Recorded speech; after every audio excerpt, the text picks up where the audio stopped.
So hello दोस्तों, स्वागत है आज की वीडियो में। और आज हम लोग करने वाले हैं भाई चैप्टर नंबर 5, जो कि होने वाला है फंडामेंटल राइट्स। तो फंडामेंटल राइट्स भाई बिना किसी टाइम वेस्ट के हम लोग शुरू करते हैं। जल्दी जल्दी रिवीजन खत्म करना है कम टाइम में।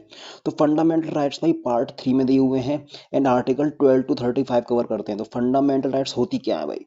Fundamental rights are a set of legally enforceable rights, मतलब राइट्स हमारा हक, जिसे लेकर हम कोर्ट में जा सकते हैं, सुप्रीम कोर्ट जा सकते हैं कि भाई हमारे ये जो है हमारी राइट्स हैं वो वायलेट हो रही हैं। तो भाई हम लोग सुप्रीम कोर्ट जा सकते हैं, तभी लीगली इन्फोर्सेबल बताई गई हैं। Salient features of the fundamental rights. Fundamental rights के सैलिएंट फीचर्स क्या क्या होते हैं भाई? तो ये एब्सोल्यूट नहीं होती है, लेकिन इसमें लिमिट होती है। इसका मतलब क्या है? इसका मतलब ये होता है कि भाई लिमिटेशंस लगी हुई हैं, तुम कुछ भी नहीं कर सकते हो फंडामेंटल राइट्स के नाम पे। आर नॉट सैक्रोसैंक्ट और परमानेंट, मतलब कभी हटाई भी जा सकती हैं किसी न किसी मजबूरी का कारण, जैसे कोई इमरजेंसी वगैरह हो गई है। जैसे यहाँ पे लिखा है can be curtailed during emergency, but article 20 and 21 can never be suspended, लेकिन आर्टिकल 20 और 21 कभी भी सस्पेंड नहीं किया जाएगा। एंड ये जस्टिशिएबल होती है नेचर में। One can approach the court if they violated. देखो जैसे कि मैंने यहाँ पे स्टार्टिंग बताया था आपको कि अगर वायलेट होती हैं तो आप कोर्ट भी जा सकते हो। तो अब इसके बेसिक पॉइंटर्स देखते हैं। They are borrowed from the constitution of USA, bill of rights बोलते हैं इसे। तो ये अमेरिका के संविधान से लिया गया फंडामेंटल राइट्स का part. They are contained in part 3 of the constitution, और पार्ट 3 में दिया हुआ है कॉन्स्टिट्यूशन के। आर्टिकल 12 से 35 कवर करता है। They are termed at conscience of the constitution. तो भाई ये चीज याद रखना, इन्हें फंडा इसमें क्वेश्चन आ जाएगा कंसाइंस ऑफ द कॉन्स्टिट्यूशन किसे कहा जा सकता है। तो वहाँ ऑप्शन में fundamental duty, DPSP, preamble, fundamental right भी दिया होगा, तो फंडामेंटल राइट पे तुम्हें टिक मार के आना है। They seek to implement political democracy. Political democracy को इम्प्लीमेंट करने में हेल्प करता है ये। They are refer to as Magna Carta of Indian constitution. तो भाई इसे मैग्ना कार्टा भी बोलते हैं। अगर ये भी क्वेश्चन भाई बनता है कि मैग्ना कार्टा किसे कहा जा सकता है, तो ये फंडामेंटल राइट्स को कहता है। Originally there were 7 fundamental rights. जब शुरू हुआ था संविधान तो हमारे पास 7 राइट्स थी, but currently there are 6 fundamental rights. Right to property was removed from part 3 in 1978 by 44th amendment act. पहले हमारे पास शुरू में 7 राइट्स थी, लेकिन अब प्रेजेंट में 6 हैं। क्यों? क्योंकि राइट टू प्रॉपर्टी, भाई राइट टू प्रॉपर्टी जो था वो पार्ट 3 में हटा दिया गया, पार्ट 3 से। अब वो 44th अमेंडमेंट के तहत हटा दिया गया था, और अब वो एक लीगल राइट है under article 300A part 12 of the constitution में। ठीक है। Doctrine of waiver, it means voluntarily giving up a known legal right और क्लेम, मतलब वही है किसी को लीगल राइट देना, क्लेम देना। ठीक है। तो फंडामेंटल राइट्स कौन कौन सी होती है देख लेते हैं भाई। तो पहले आता है भाई right to equality. Right to equality article 14 to 18, 14 से 18 भाई कवर करता है। राइट टू फ्रीडम 1922 में है। 1922 नहीं, 19 से 22। ये भाई मोटा मोटा आपको याद रखना, ये क्वेश्चन बन जाता है भाई, सीजीएल में आया हुआ क्वेश्चन है भाई इससे। ये ऐसी आर्टिकल नॉर्मल नॉर्मल पूछ लेता है। राइट टू इक्वलिटी 14 से 18, right to freedom 1922, against exploitation 23-24, freedom of religion 25-28, 25 से 28, कल्चरल एंड एजुकेशन राइट्स 29 से 30, राइट टू कॉन्स्टिट्यूशनल रेमेडीज ये 32 में दिया हुआ है। ठीक है। अब धीरे धीरे डिटेल में देखते हैं भाई सब कुछ। तो fundamental rights in detail. Article 12 क्या कहता है भाई? आर्टिकल 12 में दी हुई है डेफिनेशन ऑफ स्टेट। भाई सब में अलग अलग डेफिनेशन दी हुई है, 3-4 जगह दी है, लेकिन इसमें डेफिनेशन ऑफ स्टेट क्या दी है आर्टिकल 12 में फंडामेंटल राइट्स के लिए? It defines the term state mentioned in part 3, which includes government, parliament of India, and government and legislature of each states, and all local or other authorities within the territory of India under the control of the government of India। ठीक है। तो इसका मतलब क्या है? जो state है भाई, ये गवर्नमेंट, स्टेट गवर्नमेंट, पार्लियामेंट, और दोनों हाउस जो स्टेट के होते हैं, legislature of each states, local body जितनी भी होती हैं, ये सब स्टेट में आती हैं। लेकिन एक और चीज़ भाई, बीसीसीआई और एनसीईआरटी इसमें कैटेगरी में फॉल नहीं करती हैं। जो एनसीईआरटी की भाई किताबें छपती हैं, बीसीसीआई जो क्रिकेट करवाता है भाई, ये इसमें नहीं आती हैं। अब आता है आर्टिकल 13। आर्टिकल 13 क्या कहता है भाई? आर्टिकल 13 कहता है लॉज इनकंसिस्टेंट और in derogation of fundamental right. ठीक है। Article 13 clause 1, any law made before the commencement of the constitution shall be declared null and void by judiciary if it violates fundamental rights. इसका मतलब क्या है? अगर कोई भी लॉ है जो संविधान को मतलब नल एंड वॉइड कर देता है भाई, मतलब एकदम की संविधान के अगेंस्ट जाता है, तो वो नल एंड वॉइड कर देगी जुडिशरी। ठीक है, अगर वो फंडामेंटल राइट्स को वायलेट करता होगा लॉ। ये दिया हुआ है इसमें। इसे जुडिशियल रिव्यू ही बोला जाता है।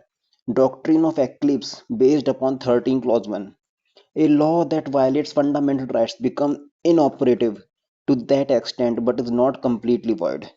ये वही चीज है, मतलब जो फंडामेंटल राइट को वॉयलेट करता है वो इनऑपरेटिव हो जाता है कुछ एक्सटेंट तक, लेकिन कंप्लीटली बेकार नहीं बताया जाता, उसमें कुछ चेंजेस किए जाते हैं। अब आ जाते हैं आगे भाई आर्टिकल 13 के क्लॉज 2 में। Any law made after the constitution that violates fundamental right is void to the extent of violation.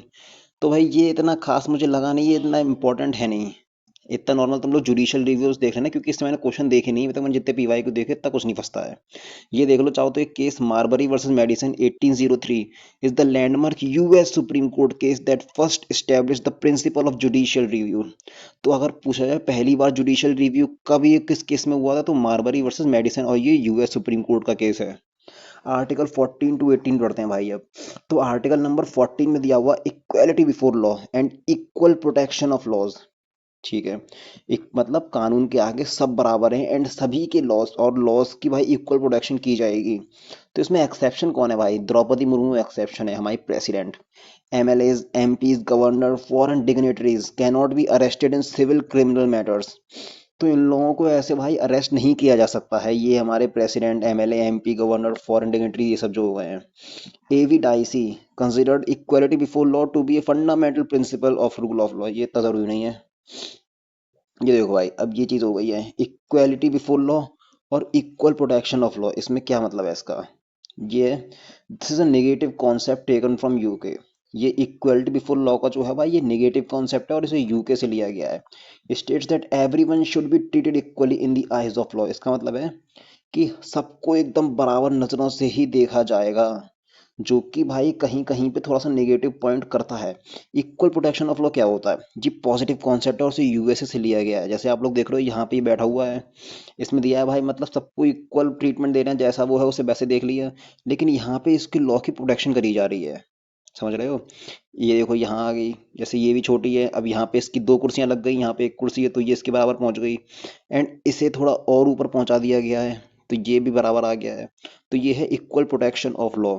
Like should be treated alike under the law. ठीक है, ये भी इतनी जरूरी नहीं है भाई। अब आते हैं आर्टिकल 15 पे। आर्टिकल 15 क्या कहता है भाई, prohibition of discrimination of grounds of religion, race, caste, sex on place of birth. ठीक है, इसका मतलब भाई डिस्क्रिमिनेशन नहीं करना है, किस ग्राउंड्स पे नहीं करना है भाई, रिलीजन की, रेस की, कास्ट पे, सेक्स पे, प्लेस ऑफ बर्थ पे।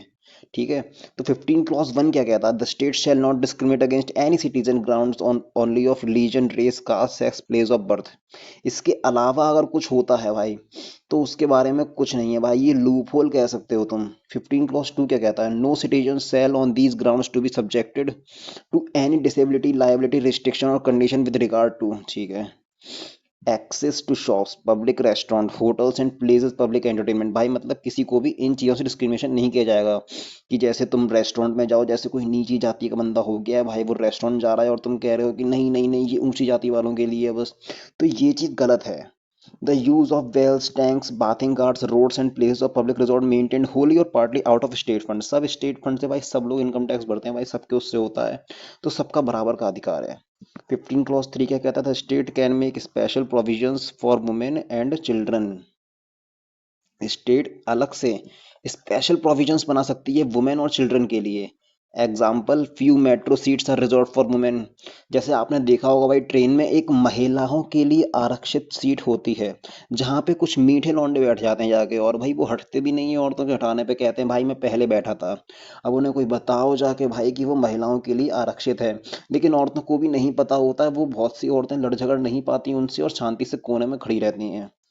तो आते हैं आगे 15 क्लॉज 4 क्या कहता था, state can make special provision for the advancement of schedule caste and schedule tribe. तो शेड्यूल कास्ट और शेड्यूल ट्राइब्स के लिए भाई स्पेशल चीजें कर सकती है गवर्नमेंट। फिर 15 क्लॉज 5 क्या कहता है जी, 93rd अमेंडमेंट 2005 के तहत करा गया है भाई। It allows the state to make special provisions including reservations, तो रिजर्वेशन के तहत for socially and educationally backward classes, SC STs in education institution. मतलब रिजर्वेशन के बारे में बात करी गई है 15 क्लॉज 5 में। 15 क्लॉज 6 में बात करी गई है 103rd अमेंडमेंट के तहत आया है ये, 100 तीसरा जो था 103rd amendment act 2019, it allows the state to provide up to 10% reservation for economically weaker sections. तो भाई ईडब्ल्यूएस को कितना रिजर्वेशन मिलता है? 10%। भाई ये भी हो सकता है अगर हम बाई चांस पूछ ले, लेकिन याद रखना। आर्टिकल 16 क्या कहता है? Equality of opportunity in matters of public important employment. तो भाई अपॉर्चुनिटी भाई जो पब्लिक एम्प्लॉयमेंट में है भाई उसकी भी इक्वालिटी है, कोई भी फार्म भर सकता है भाई एसएससी का, यही इक्वालिटी है। 16 clause 1 equality opportunity for all citizens in matters relating to employment, ठीक है। क्लॉज 2 क्या कहता है? No citizen shall be on religion, discrimination नहीं करा जाएगा एनी एम्प्लॉयमेंट और ऑफिस अंडर द स्टेट, ठीक है वही चीज़ है। 16 क्लॉज 3 क्या कहता है? Parliament can set rule that give preference to people who are residents of the area when it comes to local employment. हाँ, ये इसमें पार्लियामेंट रूल्स बना सकती है भाई, जैसे आपने देखा होगा कि मूल निवास लगता है भाई, आपने कोई फॉर्म भरे होंगे ऐसे स्टेट वाले होते हैं तो स्टेट के लोगों को ज़्यादा प्रेफरेंस दी जाती है। बाहर के स्टेट्स के अगर इस स्टेट के एग्जाम देंगे भाई तो थोड़ा बहुत कुछ कुछ कमियां रह जाती हैं भाई, जो बेनिफिट्स मिलते हैं इसी स्टेट के बंदे को, लोकल के बंदे को। 16 क्लॉज 4 क्या कहता है? State can make rules to reserve jobs और पोजिशंस फॉर बैकवर्ड क्लासेस, ठीक है। State can make rules to reserve jobs और पोजीशंस फॉर बैकवर्ड क्लासेस, ठीक है वही चीज़ है। 16 क्लॉज 4 क्लॉज ए क्या कहता है भाई? Introduce by 77th amendment 1995, it empowers the state to provide reservation in promotion with consequential seniority for STs and ST, भाई वही चीज़ रिजर्वेशन की है। ये बाकी मुझे इतना कुछ खास लग नहीं रहा है भाई, इसमें वही चीज़ें दे रखी हैं, ये एग्जाम में पूछता भी नहीं है भाई कोई। 81st अमेंडमेंट है, ये कोई नहीं पूछेगा भाई। Allows religious institution such as temples mosque churches to require that their employees belong to the same religion, मतलब 16 क्लॉज 5 कहता है allow religion institutions such as temples mosque churches to require that their employees belong to the same religion। भाई अगर मंदिर वाले, मस्जिद वाले, church वाले, ये यहाँ पे डिस्क्रिमिनेशन नहीं होता, लेकिन वो लोग ये चीज़ रूल रख सकते हैं कि भाई मंदिर में सिर्फ हिंदू आएगा, मस्जिद में सिर्फ मुसलमान आएगा, चर्च में सिर्फ ईसाई आएगा, ये चीज़ डिस्क्रिमिनेशन नहीं कहलाएगी। 16 क्लॉज 6 क्या कहता है? इंट्रोड्यूस, मतलब हाँ सॉरी सॉरी एक गलती, यहाँ पे ये नहीं है कि आएगा, मतलब जो पंडित अंडे टाइप की जो जॉब होती है वो वाली भाई वो सेम धर्म के लोग ही कर सकते हैं। 16 क्लॉज 6 क्या कहता है? Introduce by 103rd amendment act 2019, वो ये इकोनॉमिक वीकर सेक्शन वाला, ठीक है। आर्टिकल 235 क्या कहता है? Claims of S Cs and S T shall be taken in to consideration in matter और पब्लिक एम्प्लॉयमेंट, ठीक है। अब आता है cases commission related to article 16 clause 4। तो भाई ये याद रखना, कालेलकर कमीशन, ये चीज यार ये हेडिंग वोडिंग इतना ध्यान मत रखो, कालेलकर कमीशन याद रखना 953। फर्स्ट बैकवर्ड क्लास कमीशन, इसके चेयरमैन थे काका कालेलकर, ठीक है। Kalelkar first backward class commission, ठीक है। फिर आता है मंडल कमीशन 1979, जितना मैं बता रहा हूँ उतना याद करते रहना और फालतू चीजों पे ध्यान मत देना। सेकंड बैकवर्ड क्लास कमीशन, पहला पहला था कालेलकर और इसके चेयरमैन थे काका कालेलकर। मंडल कमीशन 1975, इसके चेयरमैन थे बीपी मंडल, जिस सेकंड कमीशन था जी, इसने रिजर्वेशन 27% रिजर्वेशन ओबीसी के लिए रेकमेंड किया था, implemented by prime minister V P Singh in 1990। फिर आता है इंदिरा सोनी केस 1992, जिसे हम लोग मंडल केस भी कहते हैं। इंदिरा सोनी केस, अब आगे देखते हैं इंदिरा सोनी केस क्या है। Public interest litigation by Advocate Indira Sawhney. The Supreme Court upheld the 27% reservation for OBCs in government job, but also set a 50% cap on total reservation, ठीक है। तो 27% रिजर्वेशन ओबीसी में के लिए गवर्नमेंट जॉब में जगह दे दी गई थी।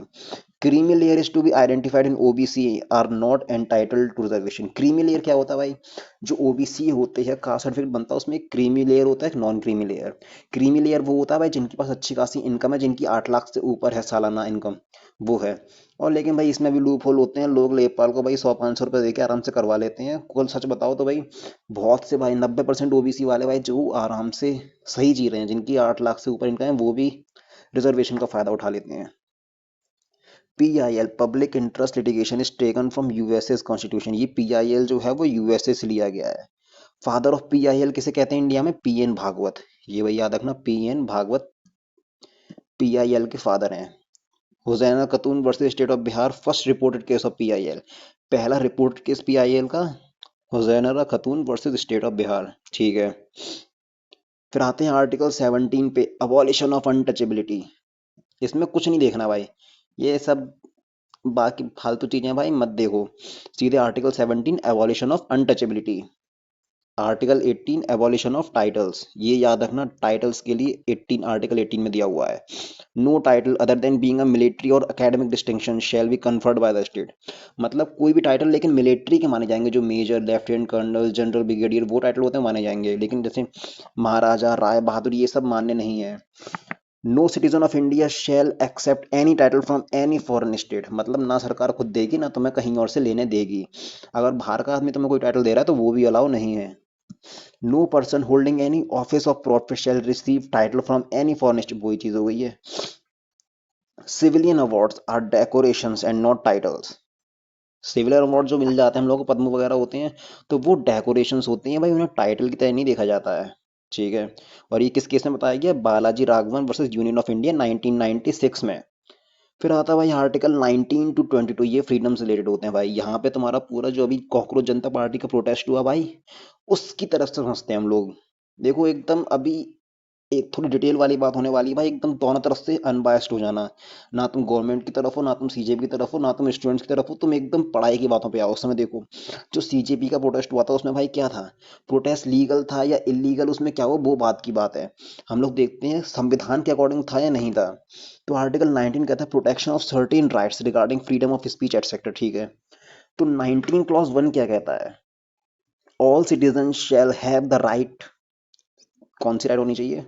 इस पहली आती है right to freedom of speech and expression. तो भाई तुम आवाज उठा सकते हो लिमिट में रह के, लेकिन स्पीच एंड एक्सप्रेशन का भाई पूरा फायदा उठाओ, freedom of speech and expression.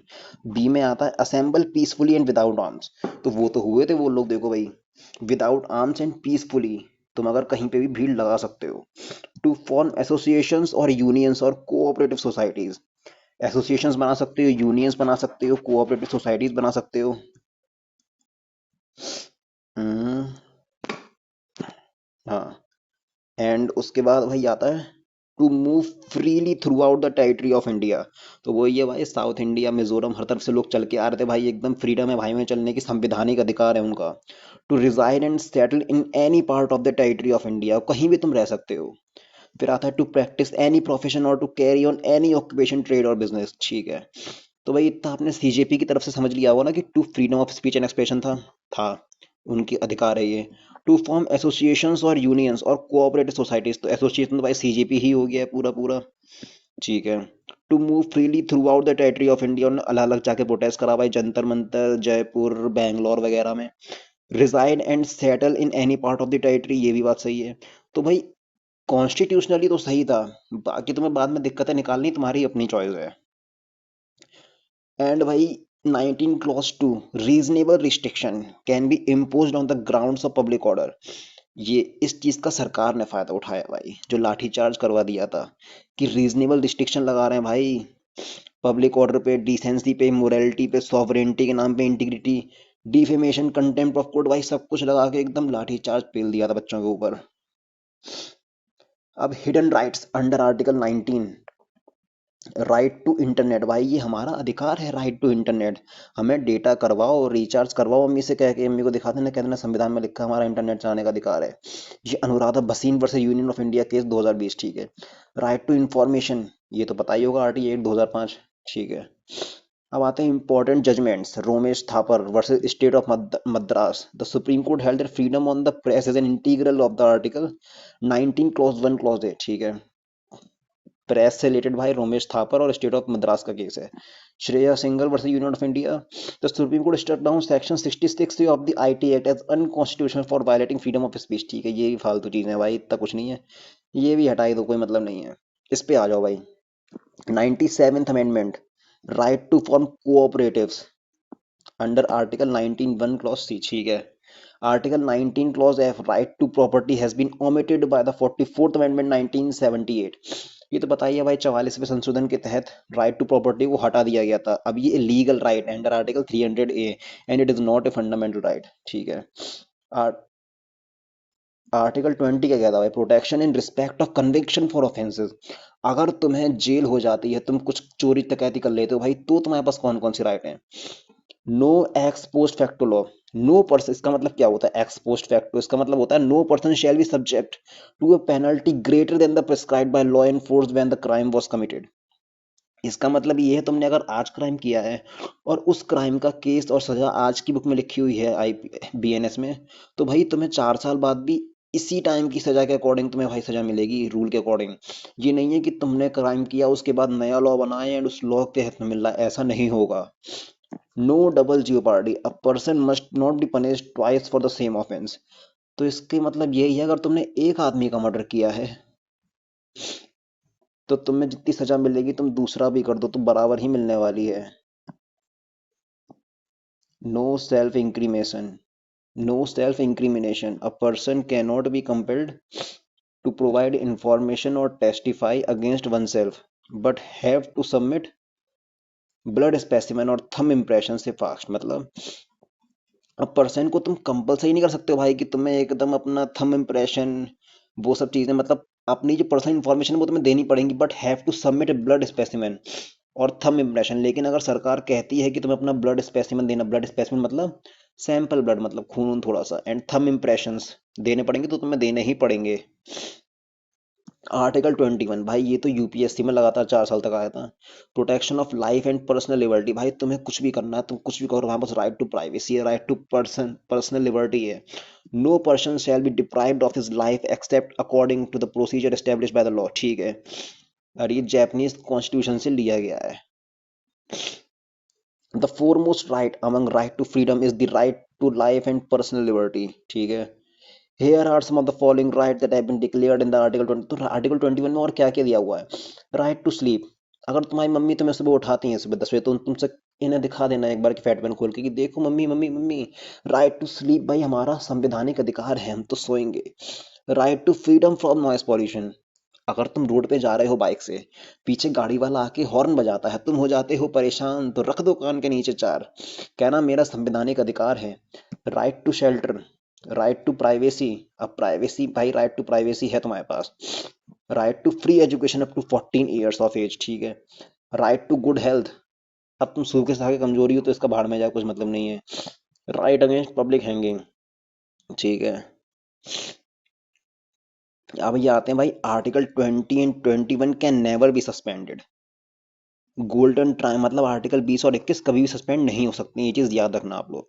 Golden triangle 14, 19, 21 को कहते हैं golden triangle. Article 14, article 19, article 21 इन्हें बोलते हैं golden triangle, core of the fundamental rights protecting individual freedom in India, ठीक है। उसके बाद आते हैं हम लोग लैंडमार्क केस ऑफ इंटरप्रिटेशन में, मतलब ए के गोपालन केस 1950 का हो गया भाई। इसमें क्या हुआ था, supreme court of India took a narrow view of article 21 and rule that it does not guarantee due process of law. इसमें मतलब कई आर्टिकल 21 जो है भाई गारंटी नहीं करता ड्यू प्रोसेस ऑफ लॉ को। फिर आता है एक मेनका गांधी केस। मेनका गांधी केस क्या कहता भाई, it expanded the interpretation of article 21, interpretation को एक्सपेंड किया था। Made right to travel abroad a fundamental right to personal liberty, ठीक है। राइट टू ट्रेवल अब्रॉड, बाहर जाने की जो राइट है उसे fundamental right to personal liberty बना दिया गया था इसमें। फिर एक आता है include some rights under article 21 namely right to health shelter speed trial वगैरह वगैरह। Case Puttaswamy of case affirm that the right to privacy is intrinsic part of right to life and personal liberty, ठीक है। ये case Puttaswamy case में कहा गया कि right to privacy जो है वो इंट्रिंसिक पार्ट है right to life and personal liberty का। देखो भाई केस वगैरह इतने एग्जाम में आते नहीं, आप लोग ऊपर पढ़ लेना कि राइट टू प्राइवेसी रिलेटेड कौन कौन से केस है। केस पुट्टास्वामी केस हो गया, एंड यहाँ पे और भी कौन से थे, मेनका गांधी केस, ए के गोपालन केस हो गया, जोसेफ शाइन केस हो गया, नुत्तेज से। और इतना डिटेल में उसमें वैसे नहीं आने वाला है कि ये है जो राइट टू डाई का डिबेट है भाई। इससे भाई मुझे नहीं लगता, एक बार आप लोग मोटे मोटे बस केस एक बार रट के चले जाना ही, ऊपर ऊपर देख के एग्जाम में आएगा तो आपको देखते ही आ जाएगा। वैसे इतना कुछ खास इसमें महत्व नहीं है इसका एग्जाम के लिए। तो भाई ड्यू प्रोसेस ऑफ लॉ क्या होता है ये पढ़ते हैं। Due process of law, due process of law ensures fair and just legal proceedings. It is not mention in constitution, it is not mentioned in the constitution and is an American concept. मतलब due process of law जो है वो American concept है और India के संविधान में mention नहीं किया गया है। और ये लीगल प्रोसीडिंग्स के बारे में होता है कि फेयर और लीगल प्रोसीडिंग्स हो भाई जो लॉ बनाए उसकी। Article 21A, 21A amendment right to education, इसे कब लाया गया था, एडेड बाय 86 अमेंडमेंट 9 2002। भाई ये याद कर लो, ये सीजीएल में आया हुआ क्वेश्चन है भाई। It guarantees the right to free and compulsory education for children between the ages of 6 and 14, 6 से 14 साल के बच्चों के लिए एजुकेशन गारंटी करता है। ठीक है। And supreme court notably in Mohini Jain versus state of Karnataka and Unni Krishna versus state of Andhra Pradesh expand the scope of article 21 to include right to education as a fundamental right. तो ये वाले केस भी आप याद रखना, ये फंडामेंटल राइट टू एजुकेशन के लिए है भाई। ठीक है। आर्टिकल 22 क्या कहता है? Protection against arrest and detention in certain cases. A person being arrest under ordinary law, a person being arrested under ordinary law has 21 clause 1 में क्या दिया हुआ है? gives the right to consult and be defended by a legal practitioner of one's choice।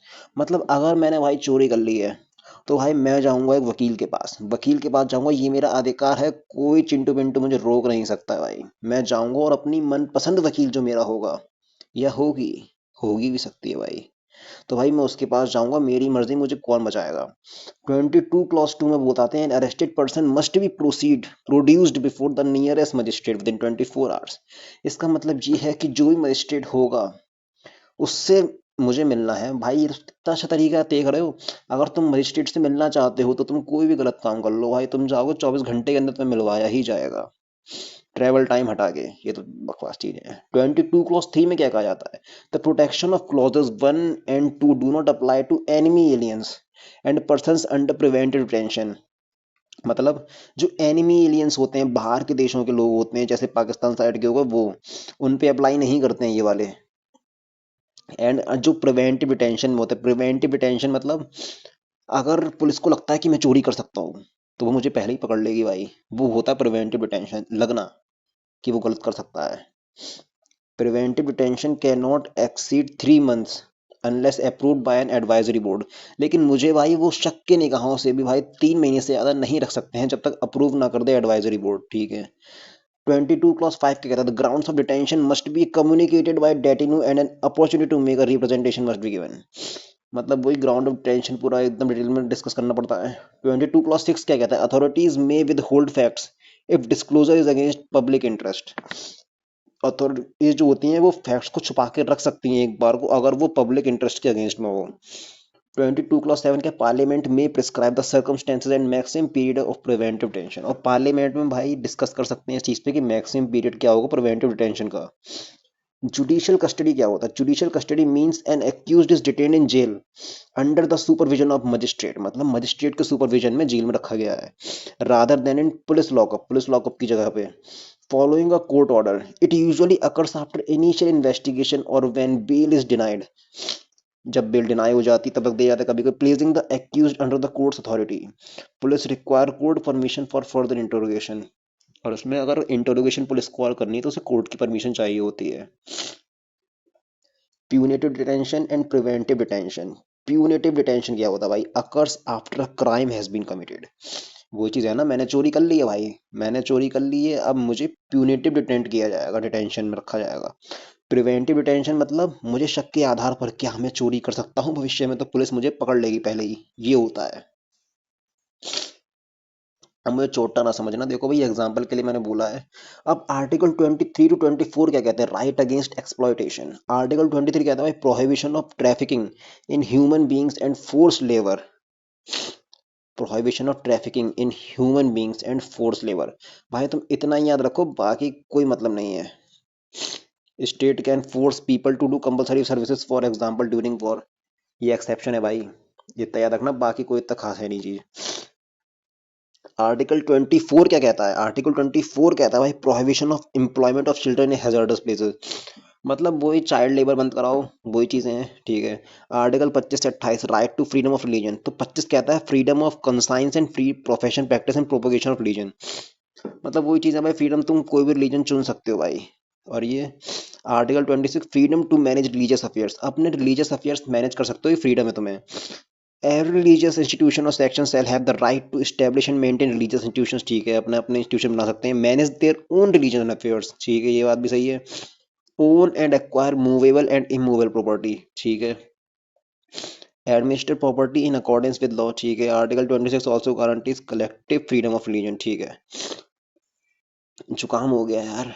Article 27 freedom as to payment of taxes for promotion of any particular religion. Freedom as to payment of taxes for promotion of any particular tax. मतलब taxes वसूल सकते हैं भाई ये लोग किसी भी promotion के लिए रिलीजन के। This provision prohibits only the levy of taxes and not fees. ठीक है। आर्टिकल 28 क्या कहता है? Freedom from attending religious instructions. मतलब no religious instruction shall be provided in any education instruction wholly funded by the state. कोई भी religious instruction उसमें नहीं दिया जा सकता है जो होली ओन्ड हो स्टेट के द्वारा। सरकारी जो परमानेंट जो प्योरली सरकारी कॉलेज स्कूल होते हैं, इंस्टीट्यूशन होते हैं, वहां पे तुम रिलीजियस स्पीच नहीं दे सकते हो किसी पार्टिकुलर रिलीजन की। अब आता है article 29 to 30 cultural and educational rights. Article 29 कहता है भाई protection of interest of minorities. इतना याद रखो। 30 कहता है rights of minorities to establish and administer educational institutions. मतलब राइट ऑफ माइनॉरिटीज, माइनॉरिटीज की राइट है भाई ये स्टैब्लिश करे एंड एडमिनिस्टर करे अपने खुद के एजुकेशनल इंस्टीट्यूशंस को। कॉलेज या यूनिवर्सिटी कुछ भी खोल सकते हैं। Article 29 is not solely specific to minorities whereas article 30 is specifically for minorities. जो आर्टिकल 29 है भाई ये सिर्फ स्पेसिफिक सोलली माइनॉरिटीज के लिए नहीं है भाई, लेकिन आर्टिकल 30 स्पेसिफिकली माइनॉरिटीज के लिए है। And term minority is nowhere defined in the constitution. Minorities कौन सी है भाई डिफाइन नहीं किया गया संविधान में। आर्टिकल 31 जो राइट टू प्रॉपर्टी था भाई हटा दिया गया 44th अमेंडमेंट 1978 के तहत, जो अब लीगल राइट है अंडर आर्टिकल 300A। ठीक है। And 31A added by first amendment 1951 protects land reform laws evolution of zamindari from challenges under article 14, जो कि हमने ये फर्स्ट लेक्चर में पढ़ा था। अब यहाँ पे आ जाते हैं भाई ये भी 31B 31C, ये तो यूपीएससी लेवल के क्वेश्चन है भाई। ये एसएसटी मैंने देखे नहीं है इस टाइप के, ये तो कोई टेंशन मतलब नहीं आएंगे। Article 32 to 35 right to constitutional remedies. मतलब आर्टिकल 32 रेमेडीज फॉर इन्फोर्समेंट, इसमें रिट्स वगैरह दिए होते हैं। Remedies for enforcement of rights conferred by this part. Right to approach the supreme court for the enforcement of fundamental rights. मतलब तुम supreme court जा सकते हो अगर तुम्हारी फंडामेंटल राइट्स वायलेट हो रही हैं। Supreme court can issue orders directions और writs to enforce fundamental rights. These writs, writs कौन कौन सी होती हैं? Habeas corpus, mandamus, prohibition, certiorari, quo warranto. ठीक है। Parliament may empower other courts to exercise the writ jurisdiction. और वो पार्लियामेंट चाहे किसी और कोर्ट को ये ताकत दे सकती है। 32 क्लॉज 4 कहता है right to constitutional remedies can not be suspended except as provided by the constitution during national emergency under article 358 and 359। तो 358 और 359 आर्टिकल के तहत भाई राइट टू कॉन्स्टिट्यूशनल रेमेडीज है भाई वो सस्पेंड नहीं हो सकती, लेकिन नेशनल इमरजेंसी के टाइम पे हो सकती है। Parliament can authorise any other court other than SC and ST to issue writs. Parliament authorise कर सकती है किसी भी कोर्ट को सुप्रीम कोर्ट और हाई कोर्ट के अलावा इशू करने के रिट के लिए। Writ jurisdiction SC versus SC. मतलब supreme court cannot refuse to issue writ. Supreme court में अगर कोई रिट लेके आया तो उसे एक्सेप्ट करनी ही करनी पड़ेगी भाई। HC can refuse, high court refuse कर सकता है रिट को कि it is as it is not a fundamental right. ठीक है। It can only issue writs when there is violation of fundamental rights. Supreme court में रिट तभी issue हो सकती है जब वो फंडामेंटल राइट से रिलेटेड होगी। एंड जुरिस्डिक्शन इसका थ्रू आउट द इंडिया रहता है। इट कैन, और हाई कोर्ट में it can issue writs when there is violation of fundamental rights plus legal rights with jurisdiction of high court. ठीक है। मतलब इसमें फंडामेंटल राइट और लीगल राइट सबके लिए है हाई कोर्ट में, लेकिन सुप्रीम कोर्ट में सिर्फ फंडामेंटल राइट के वायलेशन पे तुम जा सकते हो। Jurisdiction through out the state, ये तो स्टेट में ही होगा भाई हाई कोर्ट का। तो अभी आते हैं भाई रिट्स पढ़ लेते हैं हम लोग। रिट्स में क्या क्या है भाई? 5 रिट्स होती हैं उसमें। देखो 5 writs issued by the supreme court and high court. High court में अंडर आर्टिकल 226, सुप्रीम कोर्ट में 32। तो भाई रिट्स जो है भाई हाई कोर्ट की दी हुई है 226, सुप्रीम कोर्ट की दी हुई है आर्टिकल 32 में। ठीक है, समझ गए होगे। Habeas corpus to have the body of. Habeas corpus का मतलब होता है to have the body of. It ensures individual liberty against unlawful detention. कोई बिना फालतू में तुम्हें ना पकड़ ले उसलिए होता है। और ये पब्लिक अथॉरिटीज के अगेंस्ट किया जाता है और प्राइवेट के भी हो जाता है। लेकिन लॉफुल डिटेंशन हो सकता है तब नहीं कर सकते हो, कंटेम्प्ट ऑफ कोर्ट में ही कर सकते हो, जुरिडिक्शन से बाहर हो तब भी नहीं कर सकते हो। अब आते हैं मैंडमस। मैंडमस मतलब वी कमांड। भाई ये तुम्हें याद रखने हैं। Habeas corpus to have the body of, mandamus we command. We command इसमें orders a public official to perform mandatory duty they have fail to do. इसमें कोर्ट भाई किसी भी सरकारी अधिकारी को ऑर्डर देती है, भाई हम कमांड देते हैं कि तुम अपना काम सही से करो। और ये इशू किसके खिलाफ नहीं हो सकता है? अब प्राइवेट इंडिविजुअल के खिलाफ नहीं हो सकता है, प्रेसिडेंट, गवर्नर और when the duty is not mandatory, ठीक है।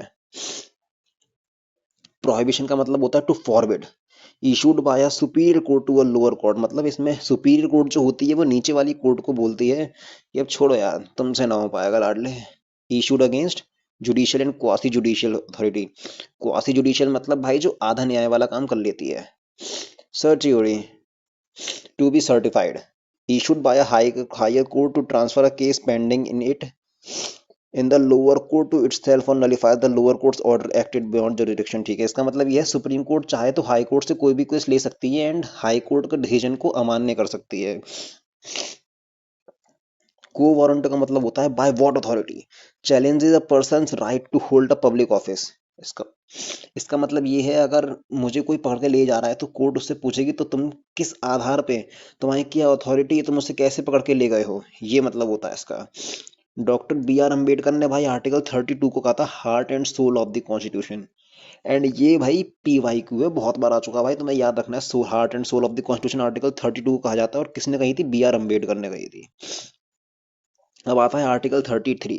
It empowers the parliament to restrict the fundamental rights for the members of armed forces, police and intelligence agencies to ensure proper discipline and duty. इसका मतलब empowers करता है parliament to restrict the fundamental rights for the members of arm forces. मतलब fundamental right जो है भाई arm force के लिए थोड़ी डिफरेंट, अलग मतलब अलग एक्सेप्शन है ये चीजें, ठीक है। Article 34 it provides for the restrictions on fundamental rights while martial law is enforced in an area. मतलब फंडामेंटल राइट्स पे रिस्ट्रिक्शन लग जाएगी जब मार्शल लॉ इन्फोर्स होगा। मार्शल लॉ कहाँ से लिया गया है? यूके से। आर्टिकल 35 आता है। 35 it vests exclusive powers in parliament to make laws relating to enforcement of certain fundamental rights. मतलब आर्टिकल 35 कहता है कि फंडामेंटल राइट से रिलेटेड पार्लियामेंट में रूल बनाया जा सकता है। Rights that are available only to the citizens of India and not to foreigners. 15, 16, 19, 29, 30, ये भाई आप लोग याद कर लो। 15, 16, 19, 29, 30। भाई इससे भी एग्जाम में क्वेश्चन बहुत बनते हैं। तो 15, 16, 19, 29, 30, 15, 16, 19, 29, 30, 15, 16, 19, 29, 30, भाई इससे पेपर में क्वेश्चन बनते हैं, ये रट लो एकदम। इसका मतलब क्या है? ये वाली जो राइट्स हैं ये सिर्फ इंडियन सिटीजन्स के पास है। 15, 16, 19, 29, 30, इसके अलावा जो हैं 14, 15, 16, 17, 18, वो मतलब ये वाली सिर्फ सिर्फ सिटीजन्स को है, जो इंडियन सिटीजन्स है ना सिर्फ उन्हीं के पास हैं। और जो 14, 15, 16, 17, 18 सारी हो गई वो तो इंडियंस के पास है ही। लेकिन इनके अलावा जो है जैसे 14, 15, 16, 17 और 18, ये फॉरेनर्स के पास भी है राइट्स, लेकिन ये वाली सिर्फ इंडियन सिटीजन्स के पास है। Parliament enjoys exclusive legislative power over certain fundamental rights under Article 16 Clause 317, 22, 334 to ensure uniformity, security and effective। इसकी कोई जरूरत खास नहीं है, ऐसी चीज है ये। अब आते हैं अगले चैप्टर पे, DPSP एंड फंडामेंटल ड्यूटीज। तो हम लोग अब शुरू करते हैं DPSP एंड फंडामेंटल ड्यूटीज को। तो भाई पार्ट 4 में दिए हुए हैं ये DPSP directive principles of state policy, जो दिए हैं आर्टिकल 36 से 51 आर्टिकल्स में। तो सैलिएंट फीचर्स क्या होते हैं इसके? DPSPs आर नॉन जस्टिशिएबल, मतलब ये जस्टिशिएबल नहीं होते, means they are not legally enforceable by courts. तुम कोर्ट नहीं जा सकते हो। जैसे कि प्रीएम्बल ही नॉट इन्फोर्सेबल होता है, लेकिन जो फंडामेंटल राइट्स होती हैं वो इन्फोर्सेबल होती हैं, ठीक है। The concept is borrowed from Irish constitution. भाई ये रट के रखना। DPSP किससे ली गई है भाई? ये ली गई है आयरलैंड से, आयरिश कॉन्स्टिट्यूशन से। They place positive obligations on the state to promote social and economical justice, ठीक है। Their objective is to help establish social and economic democracy. इनका क्या हो जाएगा objective? Social and economic democracy बनाने का। DPSPs reflect the vision of welfare state outlined in the constitution. इनका vision क्या होता है? वेलफेयर स्टेट का, ठीक है। Novel features resemble the instrument of instructions as contained in GOI Act 1935। BR Ambedkar. BR Ambedkar ने कि नोवल फीचर्स कही है, resemble the instrument of instructions कही है। DPSPs had moral and political sanctions, ठीक है। कमेंट्स इस पे क्या है? कंसाइंस ऑफ द कॉन्स्टिट्यूशन किसने कही है? Granville Austin. Manifesto of aims and aspirations किसने कही है? KC Wheare. Cheque payable by the bank as its own convenience, ये KT शाह ने कही है। मोरल प्रिसेप्ट्स किसने कही है? BN राव ने कही है। टी कृष्णमाचारी ने क्या कही है? DPSP as dustbin of sentiments. ओहो, इतनी भारी बात कह गए। एल एम सिंघवी ने कही है life giving provisions of the constitution. तो भाई ये सारे कमेंट एक बार देख लें, रटो मत, याद करने मत बैठो, ये मोटे मोटे जो लिखे हैं ये याद कर लेना बस, बाकी तो फालतू हैं। तो इसमें आर्टिकल 36 में क्या दिया? Definition of the state. जैसे आर्टिकल 12 में दी हुई थी फंडामेंटल राइट वाले में डेफिनेशन ऑफ स्टेट, वैसे 36 में भी डेफिनेशन ऑफ स्टेट दी है। Defines the term state as it is used in the part 4। ठीक है, the meaning of state here is the same as in article 12, जो मैंने कही थी ना, आर्टिकल 12 में जो मीनिंग दी है स्टेट की वही 36 में दे रखी है। ठीक है, 37 क्या बात करता है? Application of the principles contain in its part. Application के बारे में बात करता है। तो भाई ये चीजें सब पड़ी हुई, भाई ये हटाओ, इतना देखो एप्लीकेशन दी हुई है, बस बात खत्म करो। 38 क्या कहता है? State to secure a social order for the promotion of welfare of the people. तो 38 से याद करना, welfare of the people, article 38 welfare of the people, article 38 welfare of the people. ठीक है, 39 क्या बात करता है? Certain principles of policy to be followed by the state. Certain principles of policy to be followed by the state. State मतलब भाई government वगैरह जो भी हो गई है उसे फॉलो करने होंगे। The state should work to ensure livelihood for all citizens, मतलब अच्छे सब लोग खुशी से रहें। Fair distribution of resources for the common good. ठीक है, फेयर डिस्ट्रीब्यूशन होना चाहिए। Avoiding concentration of wealth. ठीक है, मतलब किसी एक के पास सारी वेल्थ ना चली जाए। Equal pay for equal work for man and woman. ठीक है, जितना काम करोगे उतना पैसा मिलेगा। Protection of workers health and children from exploitation. ठीक है, प्रोटेक्शन होना चाहिए भाई चिल्ड्रन हेल्थ का। Protection proper development opportunities for children. ठीक है, ये 42वें अमेंडमेंट के तहत हुआ है ऐड, ये वाला पॉइंट। फिर आते हैं भाई 39A, equal justice and free legal add. तो भाई ये भी इसे ऐड किया गया है। ये देखो, direct the state to ensure equal justice and provide free legal aid to the poor and weaker sections. ये 42वें अमेंडमेंट के तहत हुई ये बात। तो 39A आपको याद रखना है भाई, equal justice and free legal add. अब जैसे मैं बता रहा हूँ भाई वैसे वैसे करते जाओ। आर्टिकल 40 में दिया हुआ है village panchayat for self government. ठीक है, ये आपको याद करने ही पड़ेंगे, इसमें कुछ वो नहीं है भाई trick. Article 41 right to work education and public assistance in certain cases. ठीक है, आर्टिकल 42 क्या बोलता है? Just and humane working conditions and maternity leave. ठीक है, आर्टिकल 43 क्या कहता है? Living wage and decent working conditions. Article 43A क्या कहता है? Workers participation in many management of industries. ये भी भाई आपको ये सब चीजें याद करने वाली चीजें हैं भाई। अगर मुझे कोई ट्रिक इनकी देख के बताऊंगा आपको, फिर मैं वीडियो ले आऊंगा उस पर।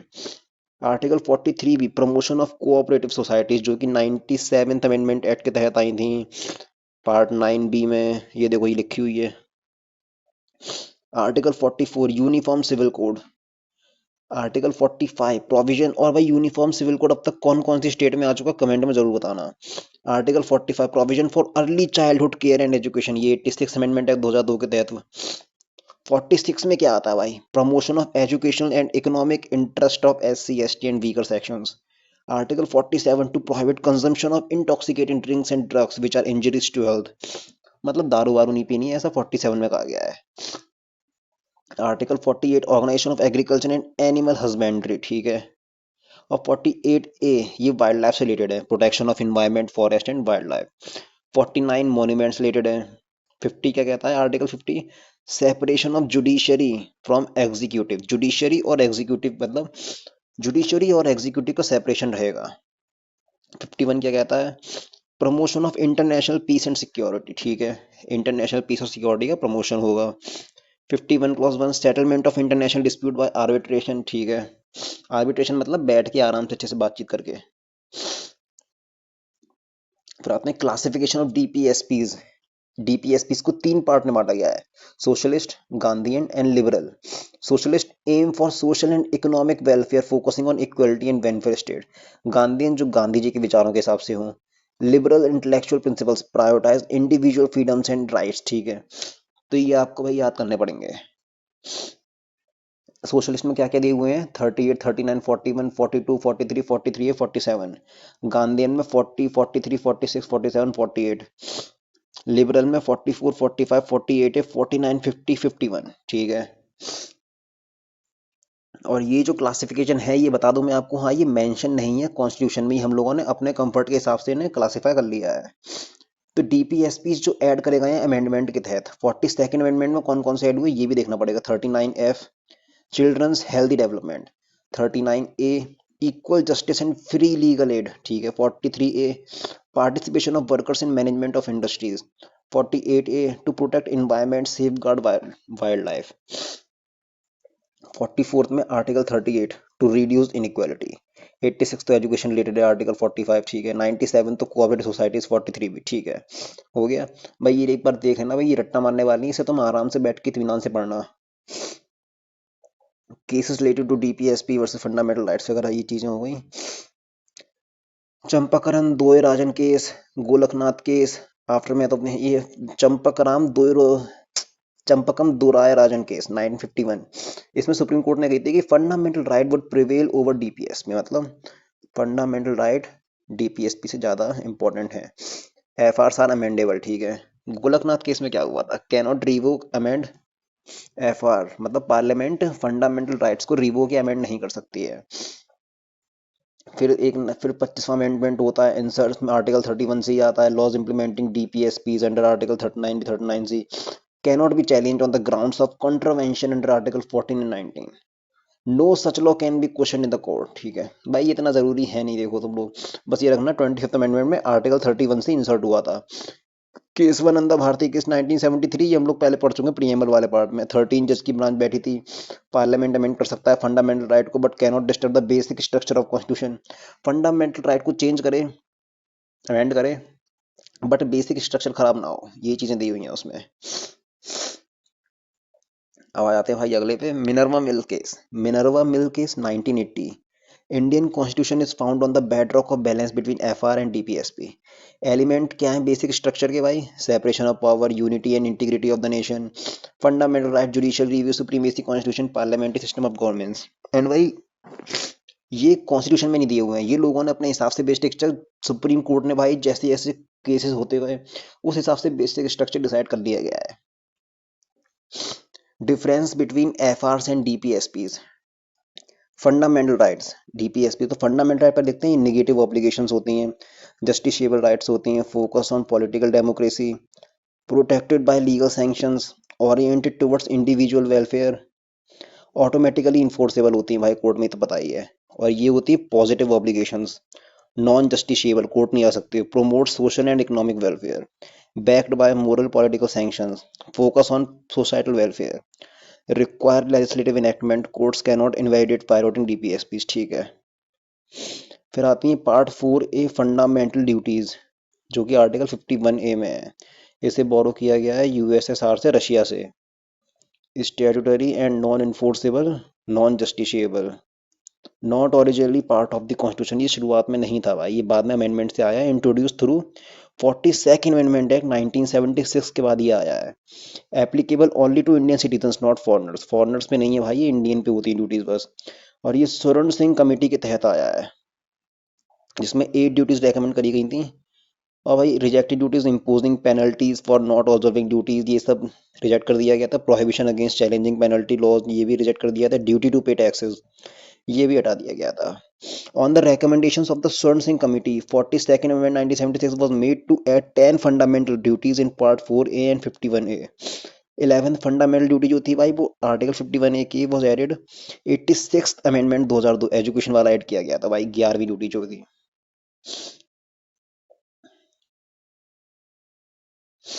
तो ये देखो भाई आर्टिकल 51A में क्या दिया हुआ है, जो पहली ड्यूटी है ए, to abide by the constitution and respects its ideal and institutions, the national flag and the national anthem, to cherish and follow the noble ideas, ठीक है, to uphold and protect the sovereignty, unity and integrity of the nation, to defend the country and render national service, ठीक है, मतलब defend करना है, to promote harmony and spirit of common brotherhood, ठीक है, वही चीज़ है, to value and preserve the rich heritage, ठीक है, जी में to protect and improve the natural environment including forest, ठीक है, एच में है the scientific temper and humanism, ठीक है, आई में है safeguard and public property and abjure violence, और जे में है to strive towards excellence in all spheres of individual collective activity, ठीक है, के में है ड्यूटी ऑफ अ पेरेंट और guardian to provide opportunities for good education, ठीक है, वही 86 अमेंडमेंट।